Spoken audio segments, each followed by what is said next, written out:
Bene data bakundwa b'umwami Yesu Kristo, mwese abakurikira izi nyigisho tubahaye ikaze mu biganiro bya SAVEUR DIVINE.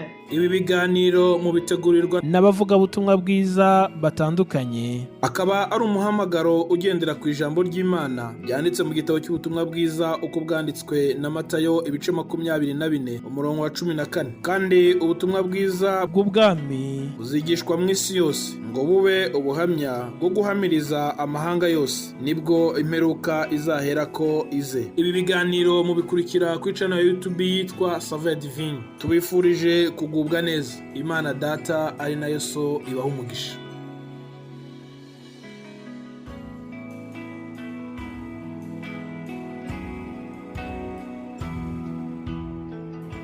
Abaramukije inshuti bakundwa umwami wacu Yesu Kristo, muri kumwe na mwene so Ntakarutimana Eric mu kiganiro cya SAVEUR DIVINE. Turashimiye Imana ushobora byose yaturamukije amahoro, akaba yongeye kwemera ko tuvugana ijambo ry'Imana kuri uno munsi. Imana yacu nishimwe, Imana idukunda, Imana itugirira neza, Imana itwitayeho, Imana yamikura avugana natwe iciye mu ijambo ryayo, Imana yamikura turemesha, Imana yamikura tubwira icyo tugomba ko. Haleluya. Reka dusangire amajambo dusanga mu cete Paulo yandikiye ishengero ry'Ifilipi n'igice cya 4, dusoma 20 ku murongo wa 6 n'umurongo w'indwi. Indanzi y'amajambo avuga ngo impanuro ku murongo wa 6, ntimugire ico mwiganyira, ariko muri byose byo mugomba bimenyeshwe Imana mu gusenga no mu kwinginga bifatanije no gukenguruka, maze amahoro y'Imana aruta uko yomenywa n'umuntu wese azoshibamira imitima yanyu n'ivyumviro byanyu muri Kristo Yesu. Imana ishimwe. Tubona amajambo Paulo yandikiye ishengero ry'Ifilipi abahanura. Yariko arabahanura ababwira ngo ntimugire ico mwiganyira, ntimugire ico mwiganyira, ngo ariko muri vyose ivyo mugomba bimenyeshwe Imana. Haleluya. Ntimugire ico mwiganyira. Aya majambo yabwira ishengero abantu bakiriye Kristo, abantu bamenye umwami Yesu, abantu basenga, abantu baja mu makoraniro, abantu basoma ijambo ry'Imana. Abantu arabwira ngo ntihagire ico mwiganyira. Yariko arabibutsa yuko ibiri ku isi byose ni ivy'Imana. Haleluya. Abantu bose bari ku isi ni Imana yabaremye. Ibintu byose tubonesha amaso biri ku isi ni Imana yabiremye. Rero kubera turabana b'Imana, kubera twakijijwe, kubera twizeye Imana, ibiri mu isi byose dufise ko uburenganzira, tubifise ko uburenganzira.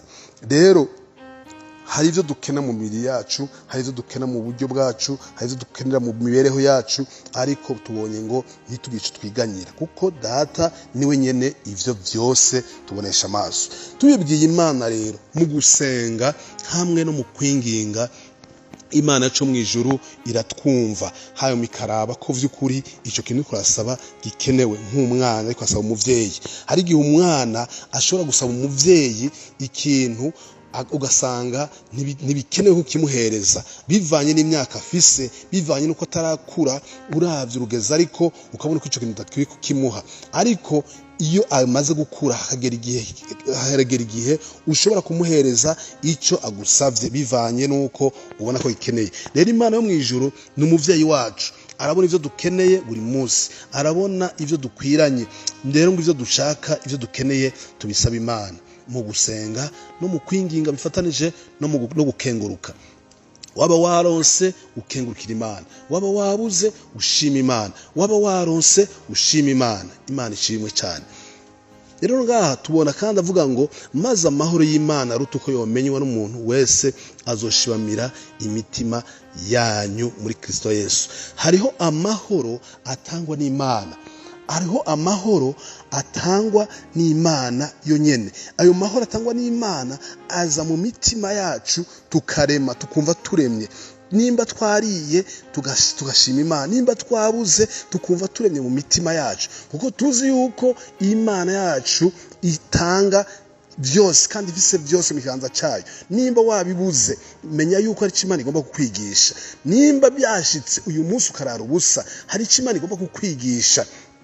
haleluya. Nimba byashitse ukagenda gupostira gusaba akazi, hanyuma bakora ikibazo ukasanga urabuza, abandi bararose, ni wihangane mwene data, abantu ntiharahawe. Ariko nagenda kubwire, hari amahoro Imana ishira mu mutima wawe. Ntuce wiganyira, ntuce widoga, oya, kuko ahatabaye gushima Imana haba kwidodomba, ahatabaye gukenguruka haba kwiganyira. Imana idufashe. Rero ngaha tubonye ngo maze amahoro atangwa n'Imana aruta uko yomenywa n'umuntu wese, ngo azoshibamira imitima yanyu muri Kristo Yesu. Iyo turi muri Kristo Yesu, haleluya, ya mahoro y'Imana abana natwe, aba muri twebwe. Ariko iyo ugiye hirya ya Kristo, iyo ugiye mu by'iwawe, iyo ugiye kwigwanira, iyo ugiye kwirondera, iyo ugiye mu byaha, mwene data kubwira ngo ya mahoro urayabura, hakaba kuganya, hakaba kumva kugowe. Ariko nagenda gusabe ngo tugume muri Kristo Yesu, kuko ayo mahoro azuca abana natwe. Hari amahoro Kristo atanga, hari amahoro atandukanye nayo twirondera muri ino si. Muri ino si hari abantu tubona bafise ibintu, ibihinda, tubona bafise uburyo, amafaranga, tubona bafise baba ahantu heza, tubona bafungura neza, ariko ugasanga nta mahoro bagira. Kubera iki? Nibafise Yesu. Yesu ntari muri ivyo. Ivyo bintu vyabo barabifise, nibiri ngaho ko nyene, ndabibona uko, ariko nta Kristo ari muri ivyo. Yesu ntari muri bo. Nukuvuga nta mahoro bigera bagira. Bama mu njyane, bama mu bibazo, bama mu kwiganyira, bama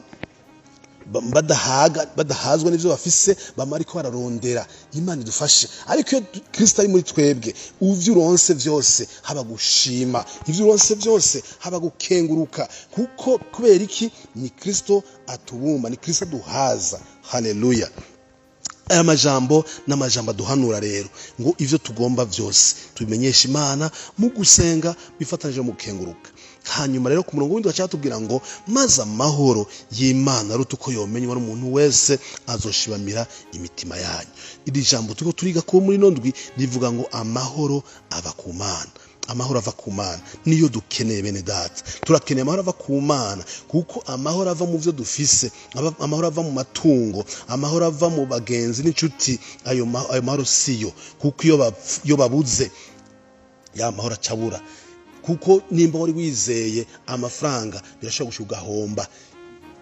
Umaze guhomba rero haca haba kwidodomba. Nimba wari ufise amahoro avuye ku mafaranga, ya mahera uhomvye, ya mahera kabura, ucubura amahoro. Ariko dufise Kristo Yesu, naho ayo mahera yobura, tuguma dushima Imana. Naho twohomba mu rudandazwa, tuguma dushima Imana. Kubera iki? Dufise Kristo, niwe mahoro. Haleluya. Kristo niwe mahoro, niwe twahawe nk'amahoro ahumuriza imitima yacu. Haleluya. Bene data, nimba utarakira umwami wacu Yesu Kristo uwatanga amahoro, ndagomba ndakugira inama uno munsi umwakire. Ni wamwakira akaba muri wewe, ayo mahoro azobaho. Haleluya. Kuko birashobora gushika ugasanga ufise ibintu wishimirije, ufise ibihinda n'ibihindukira, ufise umuryango ukomeye, ufise umugore atunze, ufise umugabo atunze, ufise amahera menshi, ariko nagenda kubwira inama, ndakubwira yuko umunsi byabuze, kuko ivyo birashobora kubura.